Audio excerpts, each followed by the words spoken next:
بحث کی وجہ سے کہ جس سے ان کا کوئی لینا دینا نہیں. تو یہ چیزیں آج ہمیں سمجھنے کی ضرورت ہے کہ آج سوشل میڈیا پر مختلف قسم کی آبھاس اٹھائی جاتی ہیں. مثلا ابھی حضرت سید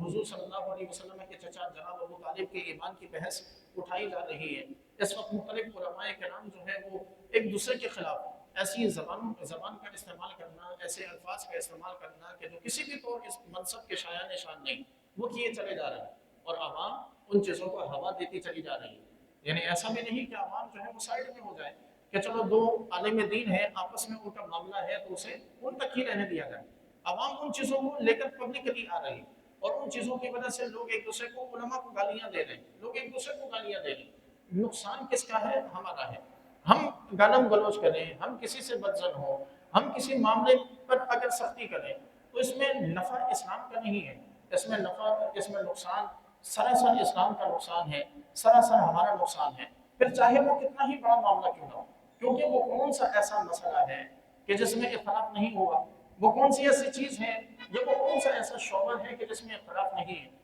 رسول اللہ صلی اللہ علیہ وسلم کے سامنے بیٹھے ہوئے صحابہ کرام میں اختلاف ہو جاتا تھا. آپ دیکھیے نا کہ حضور صلی اللہ علیہ وسلم نے جب غزوہ خندق کے موقع پر، اس سے بھی پہلے جب غزوہ بدر کے موقع پر کفار کو قید کیا گیا، حضور صلی اللہ علیہ وسلم نے مشاورت کی. حضرت ابوبکر صدیق رضی اللہ تعالیٰ نے مشورہ دیا کہ یا رسول اللہ صلی اللہ علیہ وسلم، انہیں جو ہے وہ فدیہ دے کر چھوڑ دیا جائے، ان سے فدیہ لے لیں اور انہیں چھوڑ دیں. حضرت عمر فاروق رضی اللہ تعالیٰ نے اختلاف کیا. سیدنا عمر فاروق رضی اللہ تعالیٰ نے فرمایا کہ یا رسول اللہ، ان میں سے جو بھی کفار ہیں انہیں ان کے رشتہ داروں کے حوالے کر دیا جائے اور وہ ان کے رشتہ دار اپنے ہاتھوں سے انہیں قتل کریں. یہ حضرت عمر فاروق رضی اللہ تعالیٰ کا اختلاف تھا. حضرت ابوبکر صدیق کی رائے اس کے بالکل اپوزٹ. حضور نے ان میں سے کسی کو غلط نہیں کہا. آپ صلی اللہ تعالیٰ علیہ وسلم نے کسی کو بھی غلط نہ کہتے ہوئے حضرت ابوبکر صدیق رضی اللہ تعالیٰ کی رائے پر عمل کیا. یوں ہی آپ دیکھیے غزوہ احد کے موقع پر آپ علیہ السلام جب صحابہ کرام سے مشورہ کرنے بیٹھے اور یہ بات ہونے لگی کہ ہم ان کفار سے مقابلہ شہر کے اندر کریں یا باہر جا کے کریں، تو جتنے نوجوان صحابہ تھے وہ نوجوان سارے کہنے لگے کہ ہم شہر سے باہر جا کے حملہ کریں. اور جتنے تجربے کار اور ضعیف العمر جتنے صحابہ تھے انہوں نے کہا کہ ہم دفاعی جنگ لڑیں گے، مدینے کے اندر رہ کر لڑیں گے. رسول اللہ صلی اللہ علیہ وسلم نے نوجوانوں کی دل آزاری نہ ہو اس لیے حضور نے ان کی رائے کو آپ علیہ السلام نے ترجیح دی اور احد کے مقام پر یہ جنگ لڑی گئی. اور بعد میں یہ ثابت ہوا کہ باقی ان تجربے کاروں کی جو رائے تھی وہ بالکل درست تھی کہ مسلمانوں کو اس جنگ میں غزوہ احد میں بڑا نقصان اٹھانا پڑا. آپ دیکھیے کہ غزوہ خندق کے موقع پر جب مختلف قسم کے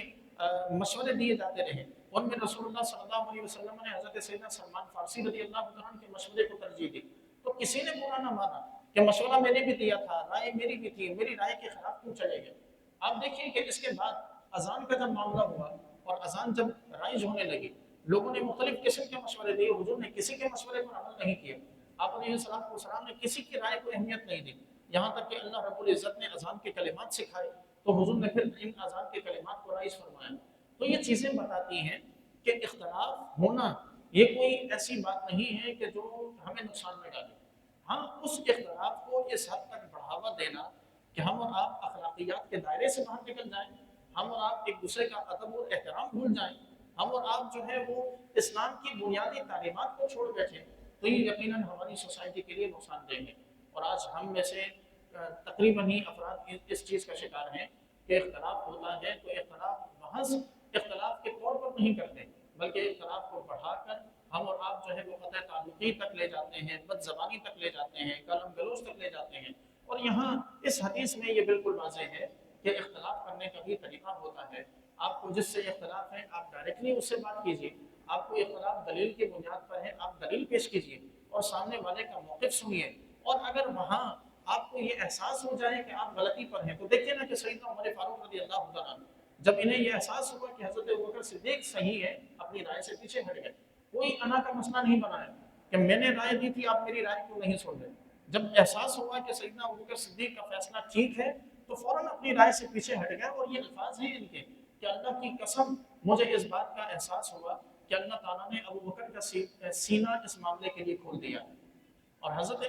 آپ پھر دیکھیے کہ یہاں یہ معاملہ اور پھر جمع قرآن کا جو مسئلہ ہوا، قرآن مجید کو جمع کرنے کا جب معاملہ آیا، وہاں حضرت ابوبکر صدیق حضرت عمر سے بحث کرتے رہے. حضرت عمر فرماتے رہے کہ آپ قرآن کو جمع کریں، آپ قرآن کو تحریری شکل میں ایک جگہ پر جمع کریں. حضرت ابوبکر صدیق انکار کرتے رہے، یہاں تک کہ سیدنا ابوبکر صدیق رضی اللہ تعالیٰ عنہ نے پھر یہ فرمایا کہ اللہ کی قسم مجھے اس بات کا احساس ہوا کہ اللہ تعالیٰ نے عمر کا سینہ اس کے لیے کھول دیا ہے. اور حضرت ابوبکر صدیق پر حضرت عمر کی تائید کرنے لگے. تو یہ چیزیں آج ہم میں نہیں ہیں کہ ہم اختلاف کریں اور پھر سامنے سے اگر ہمیں یہ اندازہ ہونے لگے کہ ہم غلطی پر ہیں تو ہم انا کا مسئلہ اسے بنائے بغیر ہم اپنے موقف سے پیچھے ہٹ جائیں، اپنی بات سے پیچھے ہٹ جائیں. جبکہ اسلام یہ سکھاتا ہے کہ جہاں اختلاف ہو تو وہاں پھر اتنی وسعت ضرور دینی چاہیے کہ اگر ہمیں کل کو خطا کا احساس ہو جائے تو ہم پلٹ سکیں. ہم پلٹ کیوں نہیں سکتے؟ ہم ان چیزوں کو بہت ہائپ دے دیتے ہیں، بہت اوپر لے جاتے ہیں. ایک معمولی سا اختلاف ہے، ہم اسے اتنا اوپر لے جائیں گے، اتنا اوپر لے جائیں گے کہ وہ موقف اور وہ چیز ہمارے نام کے ساتھ جڑ جاتی ہے. اب جہاں کہیں بھی ہمارا نام آئے گا ہماری پہچان وہ ایک موقف ہے، وہ ایک اختلاف ہے. اب اگر اس اختلاف سے ہم پیچھے ہٹ جائیں تو ہمارا وجود ہی خطرے میں پڑ جائے، ہماری عزت، ہماری شہرت، ہمارا سب کچھ خطرے میں پڑ جائے. اور یوں انا جو ہے وہ انسان کو کسی بھی طور حق قبول نہیں کرنے دیتی. خالق کائنات سے دعا ہے کہ پروردگار ہم سب کو اپنے ایمان کی، اپنے اعتقاد کی حفاظت کرنے کی توفیق مرحمت فرمائے. وما علیہ الا البلاغ المبین.